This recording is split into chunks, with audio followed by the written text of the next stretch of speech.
अस्सलामुअलैकुम दोस्तों। उम्मीद है आप तमाम खैरियत से होंगे, अपनी लाइफ को बहुत अच्छे से एंजॉय कर रहे होंगे। तो आज हम वापस आ चुके हैं रिवीजन क्लास 11 के साथ।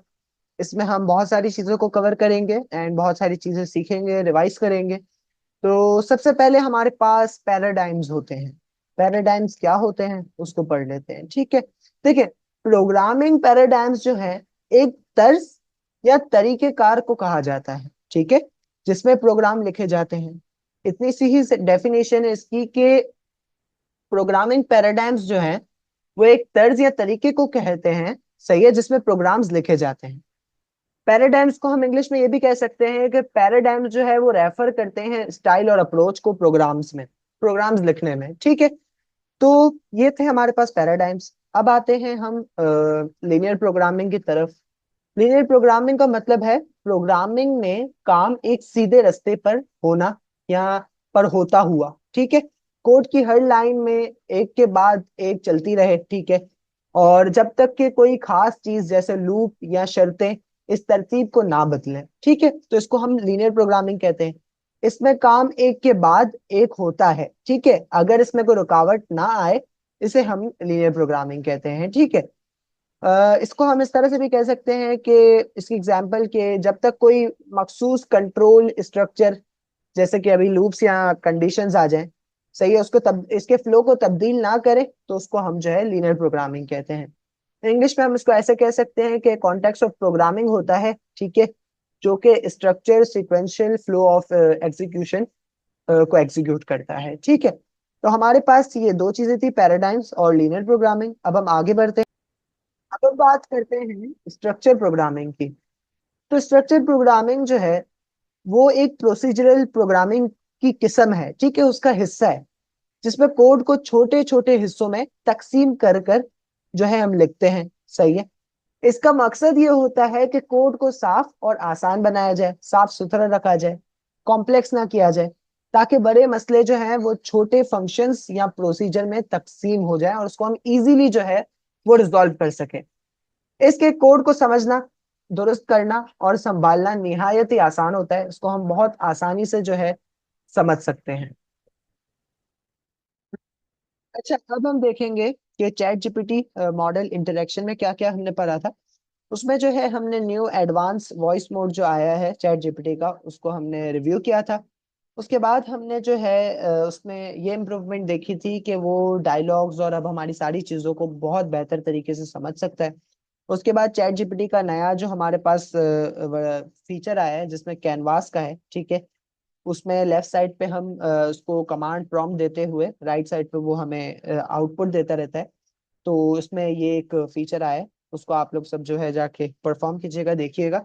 उसके बाद हम बात करते हैं कंट्रोल स्ट्रक्चर्स की, ठीक है। कंट्रोल स्ट्रक्चर्स जो हैं हमारे पास फंडामेंटल बिल्डिंग ब्लॉक्स होते हैं, सही है, प्रोग्रामिंग में यूज होते हैं, जो कि फ्लो ऑफ एग्जीक्यूशन यानी एग्जीक्यूशन जब हो रही होती है कोड की तो उसके जो फ्लो को होता है कंट्रोल करता है, ठीक है।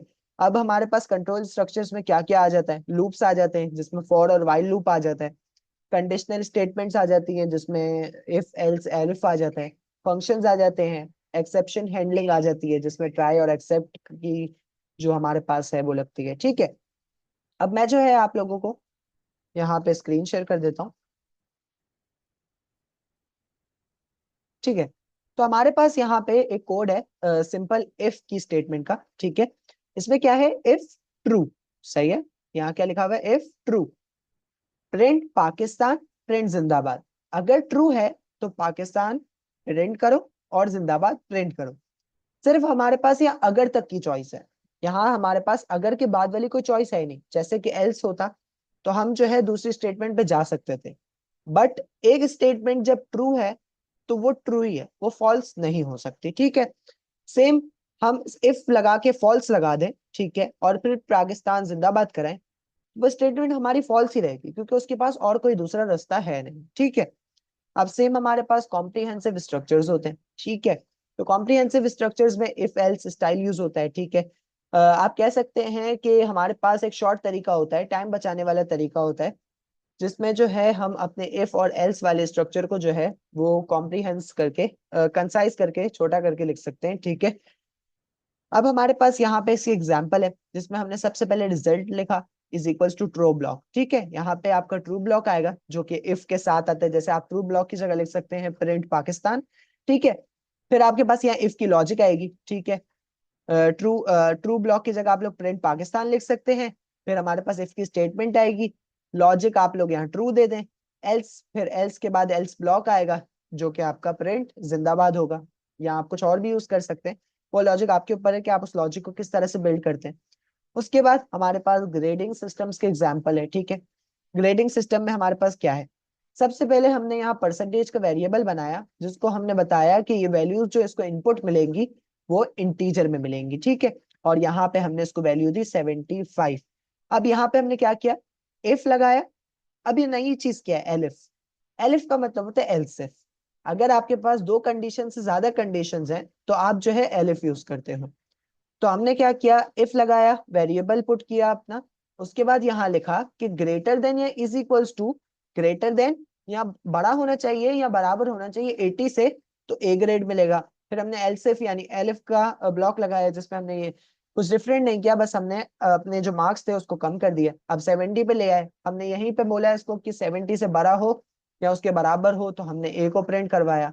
फिर 60 पे आए, बी को प्रिंट करवाया, 50 पे सी को, 40 पे डी को, और 33 पे जो है हमने ऐसे ही प्रिंट हैप्पी करवा दिया, क्योंकि 33 जो है हमारे पास लीस्ट मार्क्स होते हैं जो कि पास होने के होते हैं। और उसके बाद अगर 33 से भी कम आ रहे हैं तो हमने जो है एल्स में प्रिंट फेल दिया। ठीक है, तो ऊपर आप इनपुट देते जाएंगे और इसको परफॉर्म करवाते जाएंगे। इसको जो है हम लोग परफॉर्म करके भी देख लेते हैं। मैं एक न्यू नोटबुक बना लेता हूँ।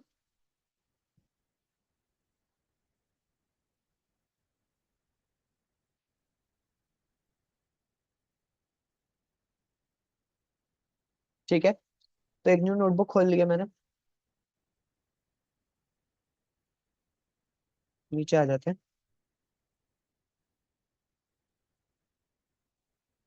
ठीक है, ठीक है, तो अब हम जो है उस सेम कोड को जो है यहाँ पे परफॉर्म करवा के देख लेते हैं। इनपुट भी लेना है हमें।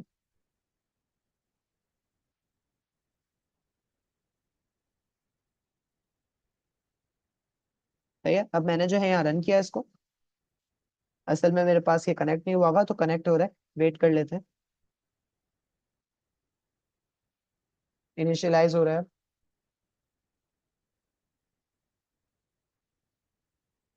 अच्छा, जब एक बार आप गूगल ड्राइव को माउंट कर देते हैं ना तो वो साथ साथ माउंट भी होता रहता है।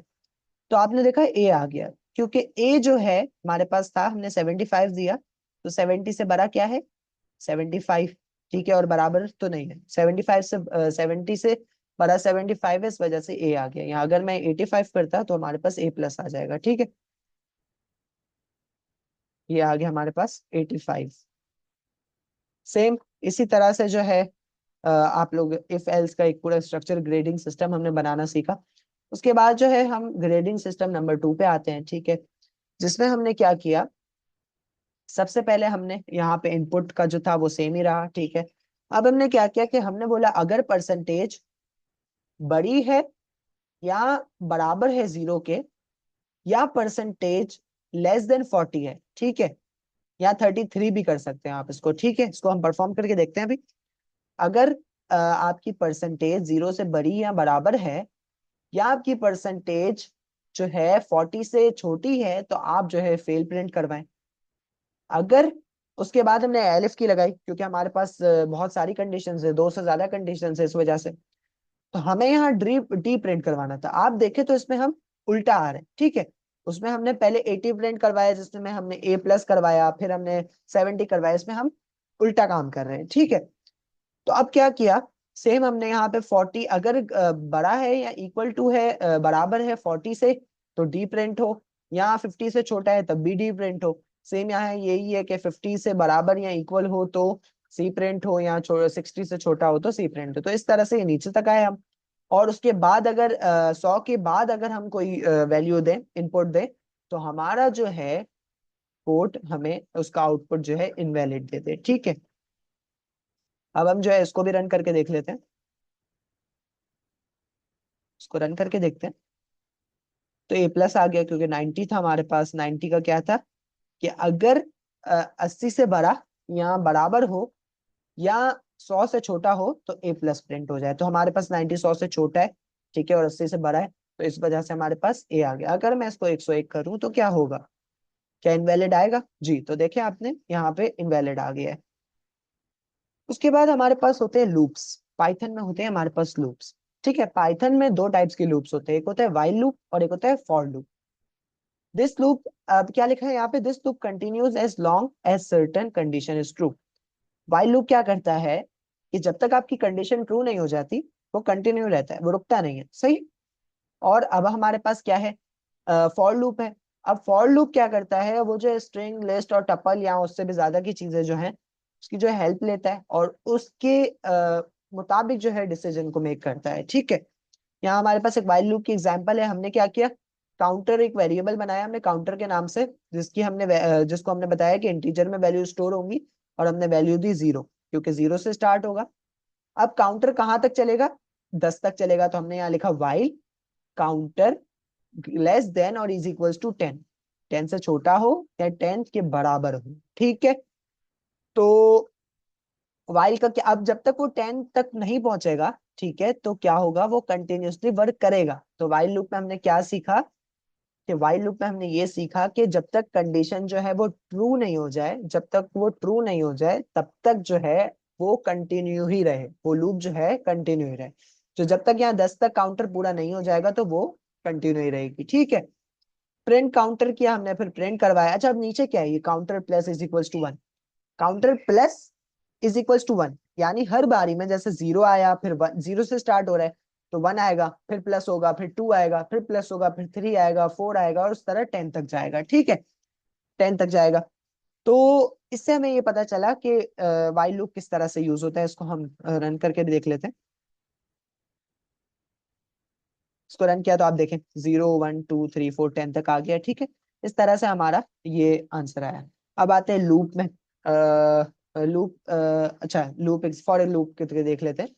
अब इस पे लिखा फॉर लेटर इन वजाहत, ठीक है, सही है। हमने इसमें लिखा कि फॉर लेटर, लेटर हमारे पास एक वेरिएबल ले लिया हमने वजाहत के अंदर, इनका मतलब है अंदर, ठीक है, उसके जो अंदर है उसमें उसमें देखो और प्रिंट लेटर कर दो। तो इसका क्या मतलब हुआ कि फॉर हमारे पास एक लूप है, सही है, एक स्टेटमेंट है जिसमें हमने एक वेरिएबल को स्टोर करवाया लेटर, ठीक है। अब लेटर के अंदर जो वैल्यू है वो है वजाहत, इनका मतलब है कि लेटर के अंदर जो वैल्यू है वो है वजाहत। और फिर जब हम प्रिंट करवाएंगे लेटर को तो हमारे पास वजाहत प्रिंट हो जाएगा, ठीक है। उसको हम परफॉर्म करके देख लेते हैं, सही है। मैं यहाँ न्यू सेल बना लेता हूँ, न्यू कोड। अब मैं लिखता हूँ फॉर लेटर, वेरिएबल का नाम आप कुछ भी दे सकते हैं, ठीक है, पर अभी हम लेटर ही दे रहे हैं, लेटर इन। अब मैं यहाँ पे चलें, मैं ले लेता हूँ अब्दुल कादिर, ठीक है, और मैंने यहाँ पे प्रिंट करवा दिया लेटर। इसको रन करके देखते हैं। अच्छा, 1 मिनट, यहाँ कॉलन लगेगा। और यहाँ पे हमें अब फिर रन करके देखते हैं, फिर एरर आ रहा है, तो इसमें हमें यहाँ पे स्पेस भी देना पड़ेगा, ठीक है। टू उसका दें आप, बल्कि टैब दबा दिया करें तो वो स्पेस खुद ही कवर हो जाता है। तो अब आप देखें कि हमारे पास ABCDULQADIR लेटर के फॉर्म में जो है एक स्टेटमेंट हमारा जो हमने लेटर में स्टोर करवाया था वो प्रिंट हो चुका है, ठीक है। अब नीचे आते हैं। अब हमारे पास है जिप और अनजिप फंक्शंस, ठीक है। उसमें क्या होता है, जिप फंक्शंस जो है, दो जो चीजें होती हैं, ठीक है, जैसे कि हमारे पास जो जैकेट्स की जिप होती है वो एक साइड पे होती है और लेफ्ट साइड, राइट साइड पे होती है और लेफ्ट साइड पे होती है, ठीक है, दोनों साइड्स पे होती है और दोनों साइड्स पे वो इक्वल होती है। जब हम इसको बंद करते हैं, जिप करते हैं, ठीक है, तो वो क्या होता है, कंबाइन हो जाती है और वो जो है मसला नहीं करती। तो इसको हम इस तरह का जिप फंक्शन की बात हो रही है कि वो दो या दो से ज्यादा जो है टपल्स या लिस्ट पाइथन में जो होते हैं उनको कंबाइन कर देती है। यहाँ पे हम इसकी बात कर रहे हैं, ठीक है। अनजिप क्या होता है, अनजिप फंक्शन क्या करता है कि वो उसका ऑपोजिट कर देता है, वो जो है उसको स्प्लिट कर देता है बीच में से, ठीक है। जैसे कि मैंने जिप बंद की थी, अब मैंने जिप खोल दी तो वन जिप हो गई, ठीक है। तो हमारे पास यही था जिप और अनजिप का फंक्शन। अब आते हैं error handling in Python. Python में एरर हैंडलिंग कैसे इंश्योर कर सकते हैं, ठीक है। तो अब हमारे पास है error handling ensures that a program can respond to unexpected situations. अब किसी भी आपने पूरी एक लॉजिक लिख दी, ठीक है, अब उसमें कोई भी एरर आ गया, अनएक्सपेक्टेड जो था, पता नहीं था आपको, अचानक से आ गया, ठीक है, एक सिचुएशन आ गई, जैसे कि रॉन्ग यूजर इनपुट आ गया, ठीक है। फॉर एग्जाम्पल आपने जो है पासवर्ड नहीं, पासवर्ड नहीं, आप जो है एक नंबर दे देते हैं, ठीक है, कि इस नंबर के बीच में आपको नंबर एंटर करना है 1 से लेकर 10 तक, ठीक है। अब वो 11 एंटर कर देता है, तो इसलिए हम उस 11 के जो वो एरर आएगा उसको हैंडल करने के लिए हम एरर हैंडलिंग फंक्शन यूज करते हैं, जिसमें हमारे पास ट्राई एक्सेप्ट स्ट्रक्चर आता है, जिसको हम जो है जब वो सामने जो यूजर होता है, ठीक है, वो तो हमारे सिस्टम को क्रैश करने के पीछे ही पड़ा होता है, तो उससे हमें उसको हैंडल करने के लिए हम ट्राई एक्सेप्ट फंक्शन को यूज करते हैं, ठीक है। इसको अब हम आ जाते हैं login and sign up system Python में, ठीक है। तो ये जो है मैं आप लोगों को खुद मैंने बनाया है, मैं उसको आप लोगों को शो कर देता हूँ, ठीक है। तो ये सब मैंने जो है जनरेटिव एआई की मदद से बनाया। शुरू करते हैं। पहले इसमें आप लोगों को नीचे आके दिखा देता हूँ, ठीक है। तो एक कोड है पूरा, जो जनरेटिव एआई की मदद से जो है हमारे पास जनरेट हुआ है। सबसे पहले हमने एक पास ले लिया, इंपोर्ट पास करवा लिया हैशलेब और एसक्यूएल लाइट 3। तो एसक्यूएल लाइट 3 हमारे पास एक डेटाबेस है, ठीक है, हैशलेब और ये सारी चीजें हम आगे पढ़ेंगे, ठीक है। उसके बाद मैंने पासवर्ड जो था उसको इंपोर्ट करवा दिया, डेफ क्रिएट डेटाबेस, ये सब जो है जनरेटिव एआई ने मुझे करके दिया। अब इसको जो है मैं आप लोगों को इस चीज का कोड भी जो है प्रोवाइड कर दूंगा। अब मैं इसको रन करके देखता हूँ। तो अब आप देखें, मेरे पास जो है 4 चीजें आ रही है। मैंने इसमें थोड़ा सा इसको एडवांस बनाया, मैंने इसमें रजिस्टर भी रखा है, लॉगिन भी रखा है, और इसमें एक एडवांस फीचर ये है कि हम यूजर को सर्च भी कर सकते हैं, ठीक है। रजिस्टर करेंगे, उसके बाद जब लॉगिन करेंगे हम, तो क्या होगा, हमारे पास जो है सिस्टम में जो जितने भी डेटा होगा वो सब आ जाएगा लॉगिन करने पे, ठीक है। अभी मैंने ये फीचर रखा है, और फोर्थ जब आप क्लिक करेंगे तो आप जो एग्जिट हो जाएंगे। मैं अभी 1 क्लिक करता हूँ क्योंकि मुझे सबसे पहले रजिस्टर करना है। अब यूजर नेम एंटर कर देता हूँ मैं, अब्दुल कादिर इमरान, ठीक है। इसको कॉपी भी कर लेते हैं।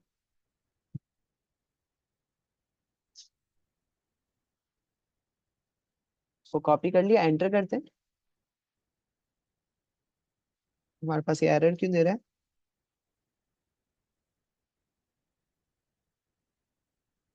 अच्छा सही है, इस वाले को देख लेते हैं, ठीक है। तो इस वाले में मैं जो है 1 पे क्लिक कर देता हूँ। अब जो है मेरे पास यूजर नेम मांगेगा, एंटर कर देता हूँ, ठीक है। ये भी एरर दे रहा है, आई थिंक। हम जो है एरर एक्सप्लेन करते हैं, क्या होता है देखते हैं क्या बोल रहा है जेमिनी।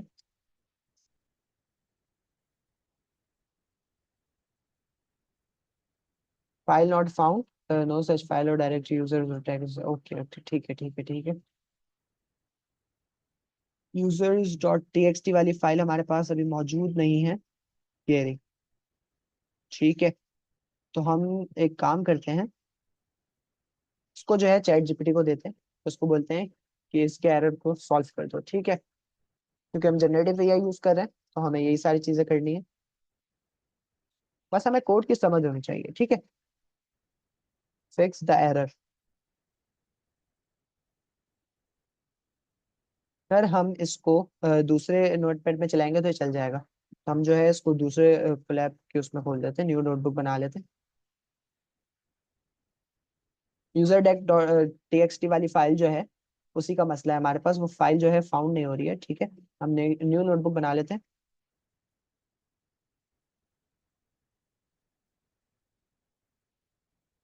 हमारे पास सारे एरर्स को देख रहे हैं कि क्या क्या प्रॉब्लम है इस कोड में।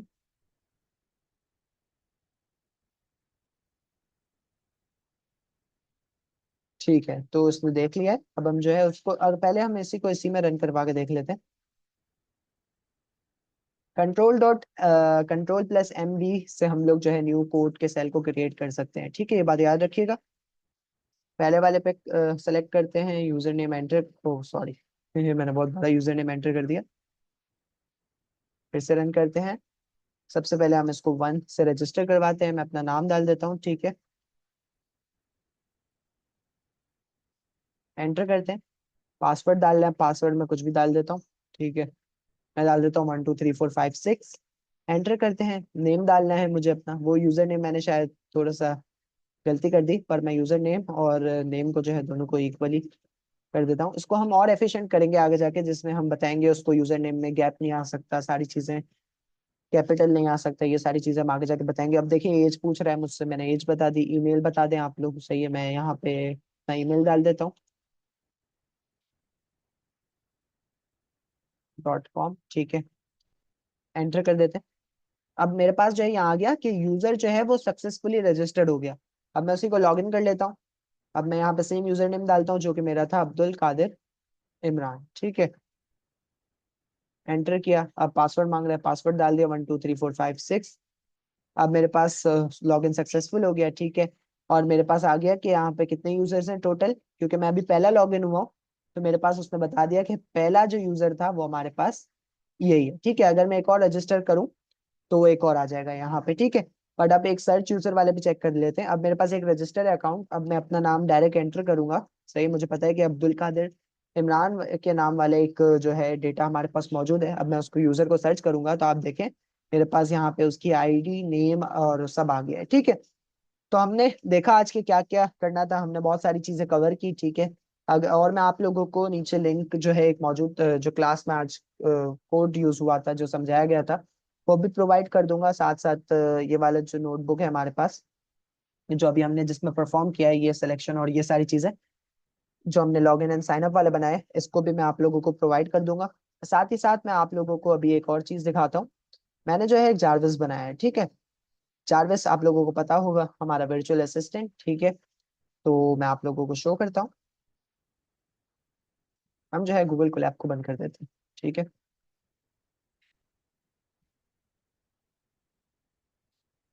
गूगल कोलैब को बंद कर दिया है मैंने, और मेरे पास ये एक डेमो के नाम से फाइल बनी हुई जी। तो अब ये खुल गई है, लोड हो रही है थोड़ी सी। अच्छा, अब मैंने इसमें ये मेरे पास क्या क्या जो है फीचर्स को परफॉर्म कर सकता है।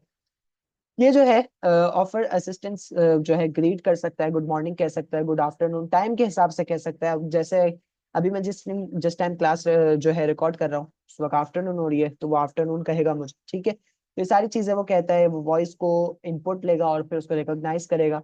वो जो है विकिपीडिया से जो है सर्च कर सकता है चीजें, वो यूट्यूब, गूगल और स्टैक ओवरफ्लो जैसी वेबसाइट को ओपन कर सकता है with the help of voice input.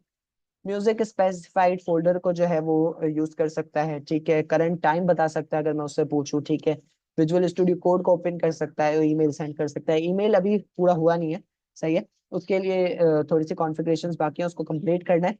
साथ ही साथ यहाँ पे मैंने ये सारी चीजें इंपोर्ट करवाई हैं, सही है, विकिपीडिया इंपोर्ट करवाया है, जिससे वो विकिपीडिया से जो है सारा डेटा लेगा, कैच करेगा। अब आए नीचे, यहाँ पे सब कोड है, ये आप लोग देख सकते हैं, इसको मैं जो है आप लोगों को प्रोवाइड कर भी दूंगा, ठीक है। तो स्टार्ट करते हैं, मैं उसको रन करके दिखाता हूँ आप लोगों को। Good afternoon. I am Jarvis, sir. Please tell me how may I help you? Open Google,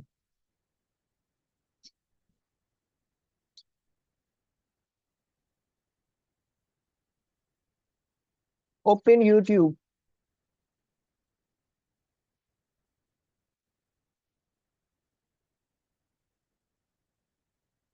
the time, Sir, the time is 15 hours 54 minutes and 17 seconds. Open stack overflow,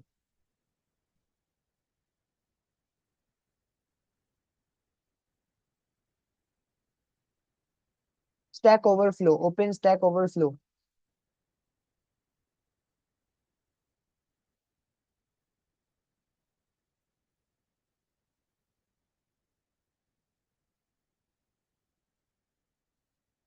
search what is programming,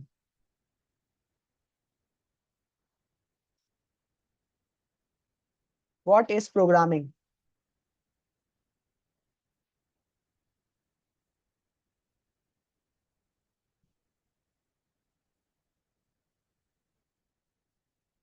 तो इस तरह से जो है आप उससे सारी चीजें परफॉर्म करवा सकते हैं, ठीक है। आपने देखा, तो बहुत सारी चीजें इसमें वर्क नहीं कर रही हैं, ड्यू टू मैं मुझे उसकी क्वेरीज याद नहीं थी। यहाँ पे जो है मैंने हर चीज की क्वेरी सेट की हुई है। जैसे कि यहाँ पे आप लोग देखें, मैंने उससे ये नहीं पूछा कि व्हाट इज द टाइम, मैंने उससे पूछा द टाइम। तो यहाँ पे मैंने क्वेरी सेट की हुई है, देखिए ये द टाइम सही है, ओपन कोड, ये सारी चीजें जो है मैंने क्वेरी से सेलेक्ट की हुई है। इस वजह से वो वर्क नहीं कर रहा है, वरना वो जो है वर्क बिल्कुल प्रॉपरली कर रहा है। और विकिपीडिया से उसका सर्च करने का जो है क्वेरी ये रही कि विकिपीडिया से हम जो है विकिपीडिया और उसके बाद उसका पूछते हैं। अब एक और बार ट्राई कर लेते हैं।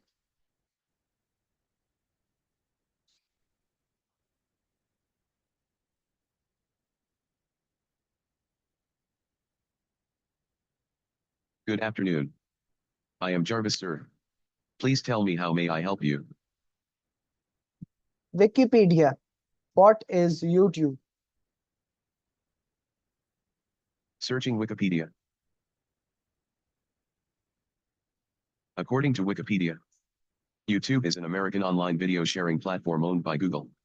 Accessible worldwide, YouTube was founded on February 14, 2005, by Steve Chen, Chad Hurley, and Jawed Kareem, three former employees of PayPal. Thank you.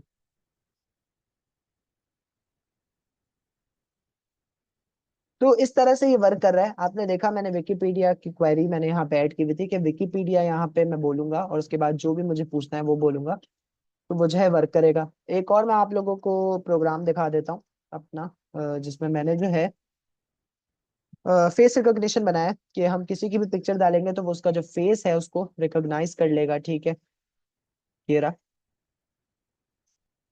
ठीक है, अब मैं जो है यहाँ पे मेरे पास तीन इमेजेस हैं, ये वाली और ये वाली। ठीक है, अब जो है मैं उसको रन करके देखता हूँ।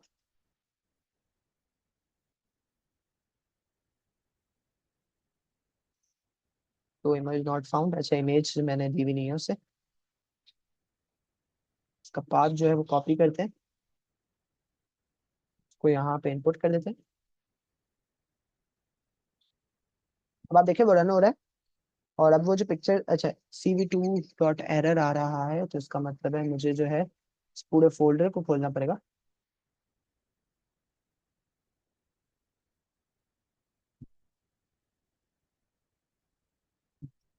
अब इसको हम रन करके देख सकते हैं। फेस रिकॉग्निशन,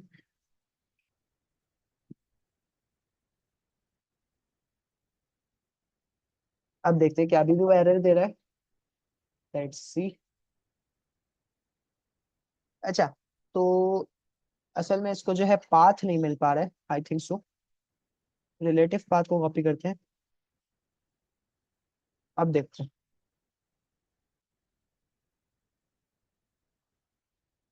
जी, तो देखा आपने, जो पिक्चर मैंने दी थी उसमें उसने फेस को रिकॉग्नाइज कर दिया। अब आप लोगों को लग रहा होगा कि ये जो है पहले से बॉर्डर बनाया हुआ है मैंने फेस पे, तो मैं आप लोगों को पिक्चर दिखा देता हूँ जो यहाँ पे मैंने दी हुई है। ये देख सकते हैं, इसमें कुछ भी जो है हुआ हुआ नहीं है। ठीक है मान, तो इस तरह से मैंने फेस रिकॉग्निशन का भी बनाया।